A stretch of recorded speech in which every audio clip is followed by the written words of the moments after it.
Continuing, Suratul Araf, the heights, from the Abdullah Yusuf Ali translation, with Ayat 43. And I guess we had problems in the last one relating to trying to speak about some of these things in a Victorian, or at least a Christian sort of way, rather than a direct translation, which led to a couple issues which I pointed out. And we shall remove from their hearts any lurking sense of injury. Beneath them will be rivers flowing, and they shall say, Praise be to God, who hath guided us to this felicity. Never could we have found guidance had it not been for the guidance of God. Indeed, it was the truth that the messengers of our Lord brought unto us, and they shall hear the cry, Behold the garden before you, ye have been made its inheritors for your deeds of righteousness. The companions of the garden will call out to the companions of the fire, We have indeed found the promises of our Lord to be true to us. Have you also found your Lord's promises true? And they shall say, Yes, but a crier shall proclaim between them, The curse of God is on the wrongdoers, those who would hinder from the path of God and would seek in it something crooked. They were those who denied the hereafter. Between them shall be a veil, and on the heights will be men who would know everyone by his marks. They will call out to the companions of the garden, Peace on you. They will not have entered, but they will have an assurance thereof. And so verse 46, we have that word, Araf,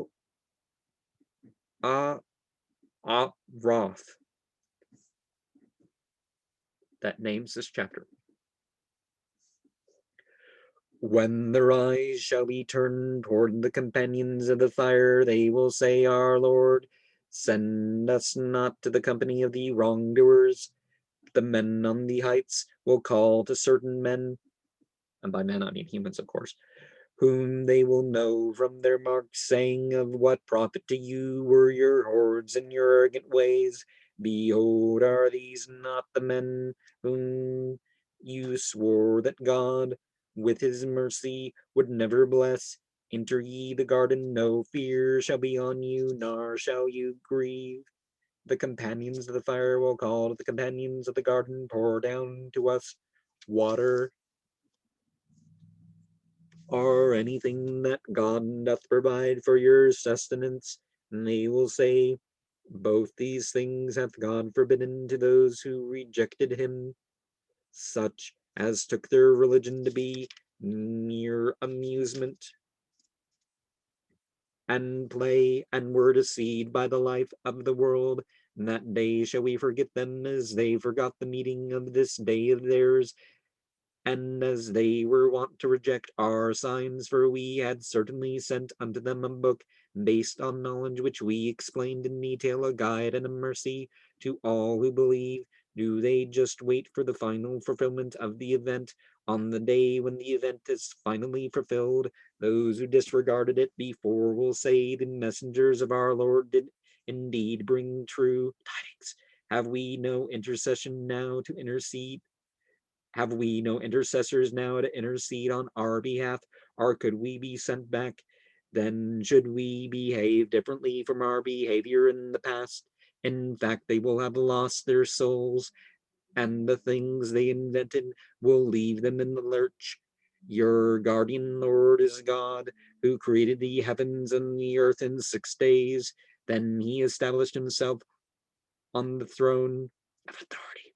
He draweth the night as a veil o'er the day, each seeking the other in rapid succession. He created the sun, the moon, and the stars, governed by laws under his command.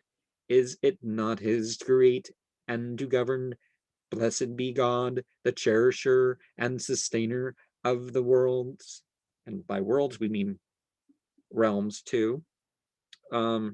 Basically, all the universes, you know. And we're not saying, 6 time periods. A yom, and the situation, the astawa, Allah, is, the situation or the throne. It doesn't mean that God is supported by the throne, or, we're talking about some dude up in heaven sitting on a throne. This is, it's not what we're talking about. Call on your Lord with humility and in private, for God loveth not those who trespass beyond bounds. And remember, we have al, the, mu, character trait, at, extremes, din, so their system,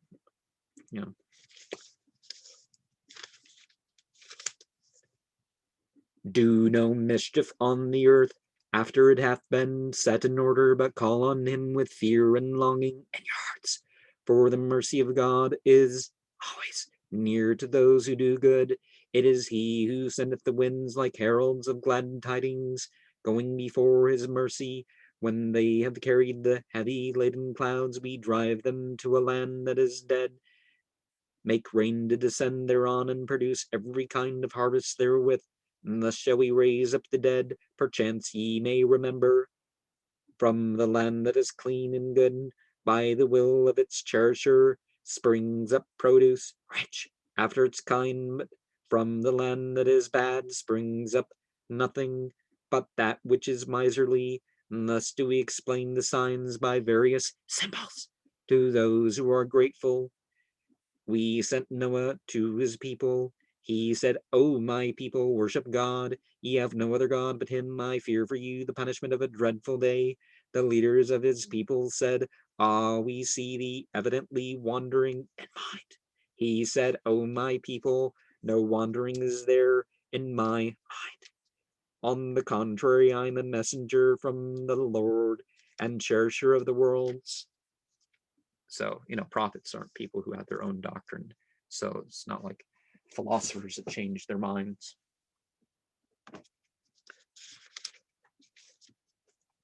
I but fulfill towards you the duties of my Lord's mission. Sincere is my advice to you, and I know from God something that ye know not. Do ye wonder that there hath come to you a message from your Lord through a man of your own people to warn you, so that ye may fear God and happily receive his mercy? But they rejected him, and we delivered him, and those with him in the ark, but we overwhelmed in the flood those who rejected our signs. They were indeed a blind people. To the odd people we sent, who'd one of their own brethren, he said, O my people, worship God. Ye have no other God but him. Will ye not fear God? The leaders of the unbelievers among his people said, Ah, we see thou art an imbecile, and we think thou art a liar. Did I pronounce it? Hood? I think maybe I said the wrong age. He said, O my people, I am no imbecile, but I am a messenger from the Lord and cherisher of the worlds. I but fulfill towards you the duties of my Lord's mission. I am to you a sincere and trustworthy adviser. Do ye wonder that there hath come to you a message from your Lord through a man of your own people to warn you? Call in remembrance that he made you inheritors after the people of Noah, and gave you a stature tall among the nations. Call in remembrance the benefits ye have received from God, that so ye may prosper. And they said, Comest thou to us that we may worship God alone and give up the cult of our fathers? Bring us what thou threatenest with? If so be that thou tellest the truth. He said, punishment and wrath hath already come upon you from your Lord. Dispute ye with me over names which ye have devised, ye and your fathers, without authority from God. Then wait, I am amongst you also waiting. We saved him and those who adhered to him by our mercy, and we cut off the roots of those who rejected our signs and did not believe. To the Thamud people we sent Saleh, one of their own brethren. He said, O my people, worship God. Ye have no other God but him. Now hath come unto you a clear sign from your Lord. This she-camel of God is a sign unto you. So leave her to graze in God's earth, and let her come to no harm, or ye shall be seized with a grievous punishment. And remember how he made you inheritors after the odd people, and gave you habitations in the land. Ye built for yourselves palaces and castles in open plains, and carve out homes in the mountains. So bring to remembrance the benefits ye have received from God, and refrain from the evil and mischief on the earth. The leaders of the arrogant party among his people said to those who were reckoned powerless, those among them who believed, know ye indeed that Saleh is a messenger from his Lord? And they said, we do indeed believe in the revelation which hath been sent through him. The arrogant party said, for our part we reject what ye believe in. Then they hamstrung the she-camel and instantly defied the order that their Lord said, saying, O Saleh, bring about any threats, if thou art a messenger of God. So the earthquake took them unawares, and they lay prostrate in their homes in the morning. So Saleh left them, saying, O my people, I did indeed convey to you the message for which I was sent by my Lord. I gave you good counsel, but ye love not good counselors. We also sent Lut. He said to his people, do ye commit lewdness, such as no people in creation ever committed before you? For ye practice your lusts on men in preference to women. Ye are indeed a people transgressing beyond bounds. And his people gave no answer but this. And they said, drive them out of your city. These are indeed men who want to be clean and pure. But we saved him and his family, except his wife. She was of those who lagged behind. Now, can we really say that before this, there was ever a community that was completely taking part in one way or another, the homosexuality? But is that the only thing we're having here? No, no, no, no.